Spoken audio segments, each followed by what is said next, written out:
నూలు నూలులో శతాబ్దాల గౌరవం, పట్టు పరంపరకు ప్రతీక, సంప్రదాయానికి శాశ్వత చిరునామా సఖీ. అమ్మా నమస్తే. నమస్తే అమ్మా.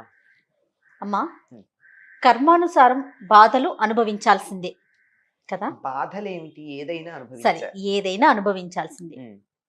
అంటే ఏదైనా అనే కన్నా ఒక ఒక విషయంలోకి వెళ్తే బాగుంటుంది అనేది నా ఉద్దేశం. ఓకే. అయితే అలాంటప్పుడు పూజలని, వ్రతాలని, నోములని ఇన్ని చేస్తూ ఉంటారు కదా, మరి ఇవి వాటిని బ్యాలెన్స్ చేయవా? ఒక చిన్న పిల్లాడు అడిగాడు, అంతా విధి అన్నారు, దేవుడు రాశాడంటారు, మరి నేను ఎందుకు ఏ పని చేయాలి, దేవుడు రాసినట్టు జరుగుతుంది కదా అని అడిగాడు. చిన్న పిల్లవాడు. నిజమేనన్నా, దేవుడు రాసినట్టే జరుగుతుంది, అలాగే కూర్చో, ఆకలిస్తుంది, దేవుడు రాసి పెడితే అన్నం వస్తుంది, లేకపోతే రాదు, ఆలోచించుకుంటూ కూర్చో, నువ్వు లేవక్కు కూర్చున్న చోట నుంచి అన్నా. ఎట్లా అన్నా? అంతే కదా, దేవుడు రాశాడు అన్నావు కదా, నువ్వు దేవుడు రాస్తే రావాలిగా నీ దగ్గరికి, ప్రయత్నం ఉండాలిగా. చూసావా, మరి ఈ ప్రయత్నం అన్నది కూడా ఒకటి ఉంది కదా. నేను లేచి వెళ్ళండి ఎట్లా తెలుస్తుంది? అమ్మ పెట్టాలి కదా. అమ్మ పెట్టాలంటే దేవుడు ఇస్తాడని చెప్పి అమ్మ ఊరుకుంటుందా? వండాలి కదా, వండుతుంది. అంటే నువ్వు నీకు ఏ రకమైనటువంటి పద్ధతి ఉంటుంది, ఎట్లా ఉండాలి అని చెప్పి అవుట్లైన్స్ లాంటివి రాసి ఉంటాయి. దాంట్లో ఫిల్లింగ్ అప్ మాత్రం మనం చెయ్యాలి. ఫ్రేమ్ వర్క్ భగవంతుడు మన విధి తయారు చేస్తుంది. నువ్వు ఇట్లా ఉండాలని ఉంటుంది, కానీ దాంట్లో ఉండాలనున్న దాంట్లో నువ్వు సరిగ్గా ఉన్నావా లేదా? నువ్వు ఇలా ఉండాలి అని ఒకటి ఉంది, ఆ ఉండాలి అని ఉన్న దాంట్లో కరెక్ట్ గా ఉంటున్నావా? ఉండాలి అని విధి చెప్పింది, పూర్వజన్మ కర్మ. కానీ అట్లా ఉంటున్నావా? మధ్యలో నీ సొంత పెత్తనం ఉపయోగిస్తున్నావు. అవునా కాదా? అందువల్ల నువ్వు ప్రయత్నం చెయ్యాలి. సొంత పెత్తనం ఉపయోగించటం అనేది ఎప్పుడైతే మనిషికి ఉందో జంతువులకి లేదు. మనిషికి ఒక్కడికే కదా ఇది ఉంది, బ్రెయిన్ ఉంది. దానివల్ల కొంత మధ్యలో ఆలోచిస్తున్నాడు, జంతువు ఆలోచించదు కదా. అందువల్ల దానికి అంత కర్మ ఫలితం పూర్వజన్మ ఉండదు. మనం ఆలోచిస్తాం గనక కొంత ఉంటుంది, అందువల్ల కొంత ప్రయత్నం కూడా చేయాలి. అయితే ఇప్పుడు మరి పూజలు అవి చేసినప్పుడు తగ్గుతుందా? పూర్వజన్మలో మరి కర్మని అనుభవించాల్సిందే అన్నప్పుడు తగ్గుతుందా అంటే, ఇప్పుడు దెబ్బ తగిలింది, దెబ్బ తగిలితే డాక్టర్ కోస్తున్నాడు, అంత మేర ఏదో ఉంది, క్లీన్ చేస్తున్నాడు. క్లీన్ చేసి చాలా బాధగా ఉంది, ఎలాగో చేస్తున్నాడు కదా అని ఊరుకుంటారా? అయ్యో అమ్మో అంటే ఏం చేస్తున్నాం మనం? నెమ్మదిగా దానికి ఏం చేస్తున్నాం? ఎనస్థీషియా ఇచ్చి చేస్తున్నాం. నొప్పి తెలియకుండా చేస్తున్నాం. ఏం జరిగింది అప్పుడు? పని జరిగింది, దానికి జరగాల్సిందంతా జరిగింది, క్లీన్ చేయడం జరిగింది, అక్కర్లేంది కట్ చేయడం జరిగింది, కొయ్యడం జరిగింది, మండే మందు పెట్టడం జరిగింది. నీకు నొప్పి తెలిసిందా? లేదు. మనం చేసేటటువంటి పూజలు వ్రతాలు ఇలాంటివన్నీ మనం అనుభవించవలసినటువంటి కర్మ దుష్కర్మ, మళ్ళీ మంచి కర్మ కాదు. మంచి కర్మ ఫలితంగా మంచి ఫలితాలు అనుభవిస్తున్నాం, చెడు కర్మ ఫలితంగా చెడు అనుభవిస్తున్నాం. ఈ అనుభవించేటప్పుడు దాని తాలూకు ఎఫెక్ట్ మన మీద ఎక్కువ లేకుండా ఉంటుంది. దీనికి ఒక మంచి మాట చెప్తా, pain is inevitable, suffering is optional అన్నారు ఇంగ్లీష్లో. నొప్పి ఉంది తప్పదు, కానీ దానివల్ల బాధపడడం అనేది మాత్రం నీ ఇష్టం మీద ఆధారపడింది.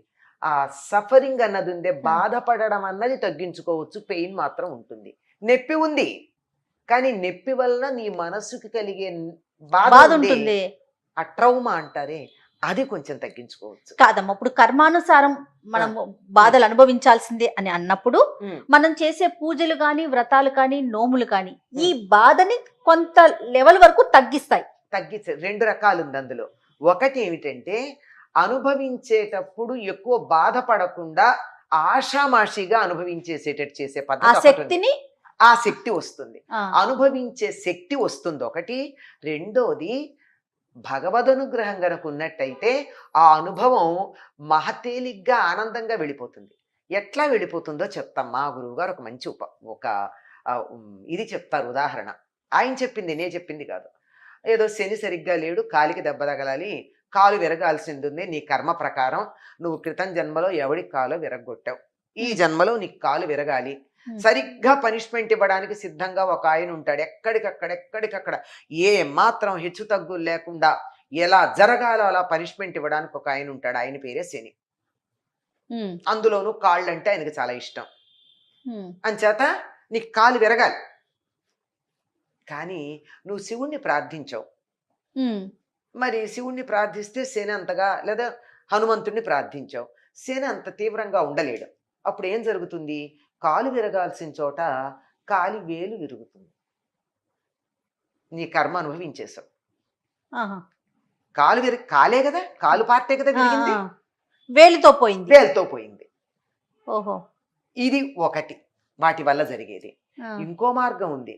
ఇంకో మార్గం ఏమిటంటే, ఈ కాలు విరిగి ఈ బాధ అనేది ఉందే, ఇది అనుభవించాల్సిన కర్మ నీకు వచ్చింది. బాధ చాలా అనుకోకుండా నీకు కావలసిన వాళ్ళు ఎవరో, ఆత్మీయులు మరెవరో, వాళ్ళ కాలు విరిగింది, వెళ్ళి వాళ్ళకి సేవ చేశావు. కాలు విరిగిన బాధ వాళ్ళు అన్నప్పుడల్లా అయ్యో నీకు కూడా అనిపిస్తోందా? అనిపిస్తుంది. మన సహ అనుభూతి అంటే సేమ్ ఫీలింగ్, సింపథెటిక్ ఫీలింగ్. సానుభూతి ఏమిటి? సహ అనుభూతి. వాళ్ళు ఎలా అనుభవిస్తున్నారో అలా అనుభవించటం.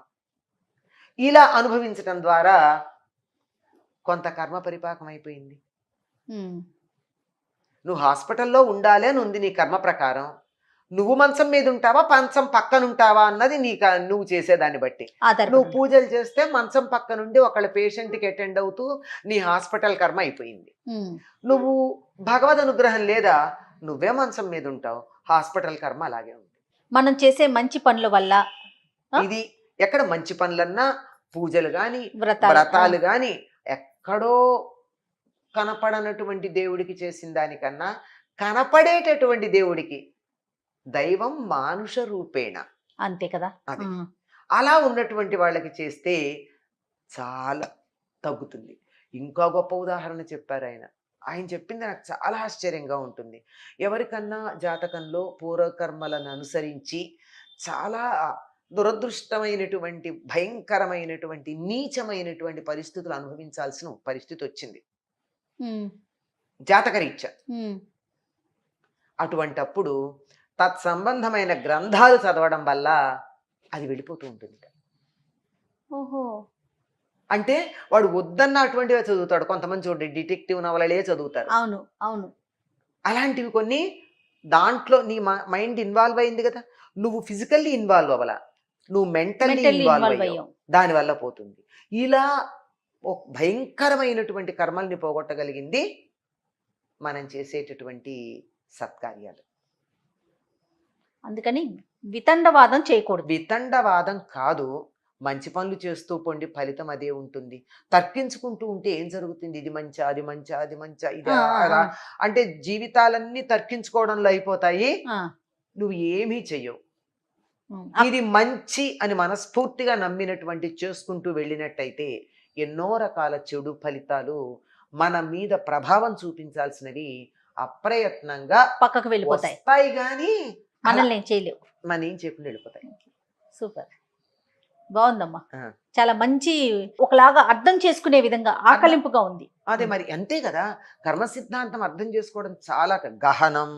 భగవద్గీతలో కృష్ణుడే చెప్తాడు, కర్మ యొక్క విషయం ఏమిటో తెలుసుకోవడం అంటే గహనం, చాలా లోతు, అర్థం కాదు. కానీ అర్థం చేసుకునే ప్రయత్నం ఇదంతా. ఇది పూర్తిగా అర్థమైందని చెప్పడానికి లేదు, ఒక భాగం, 1% ఇంకా తక్కువ. అంటే కాస్త అర్థమైందంటే తర్వాత ఇంకొంచెం అర్థమయ్యే అవకాశం ఉంటుంది. అసలు అయోమయంగా ఉండడం కన్నా చిక్కుముడిలో కొస దొరికిందనుకో, కాస్త తీసుకోవచ్చు. అట్లా కర్మ సిద్ధాంతం అన్నది చాలా విశేషమైందమ్మా. దాన్ని పొరపాటుగా అర్థం చేసుకుని మనం ప్రతిదీ కూడా నా కర్మ ఇంతే, ఇంతే కాదు, నీ కర్మ అంటే నువ్వు చేసావు పూర్వజన్మలో, దాన్ని ఇప్పుడు అనుభవించాలి కానీ ఎట్లా అనుభవిస్తావన్నది నీ చేతుల్లో ఉంది. అది అనుభవించటం అయితే తప్పదు కానీ ఎట్లా అనుభవిస్తావు? దీనికి మంచి ఉదాహరణ మనకు కనపడుతోంది కదా. భూలోకంలో పుట్టండి అని అంటే జైవిజీయుల్ని సనక సనందనాదులు 3 జన్మల 6 జన్మల అన్న ఆప్షన్ రాలా? అవును అవును, వాళ్ళకే వచ్చిందమ్మా, మనమెంత. అంచేత మనం కూడా ఆప్షన్ ఏం తీసుకుంటాం అనేది మన దాని మీద. ఆ ఎగ్జాంపుల్ చెప్పానని మేము రాక్షసుల్లా ఉంటామని అనుకోకండి, ఉదాహరణకి చెప్పానే తప్ప. అవునమ్మా. అందువల్ల తప్పనిసరిగా కర్మ అనుభవించక తప్పదు. మంచి అయినా చెడైనా అనుభవించేటప్పుడు ఎట్లా అనుభవిస్తాము, దాన్ని మనసుకు పెట్టుకుంటామా, అది అనుభవిస్తూ ఇంకా ఇంత కర్మ మూట కట్టుకుంటామా, దానివల్ల మరింత పాపాలు చేస్తామా, తేలిగ్గా పోతామా అన్నదాన్ని మన చేతుల్లో ఉంది. ఇది సరిగ్గా చేసుకోవడానికి మనం చేసే పూజలు వ్రతాలు మనకు ఉపయోగపడతాయి. సహకరిస్తాయి. నమస్తే అమ్మా.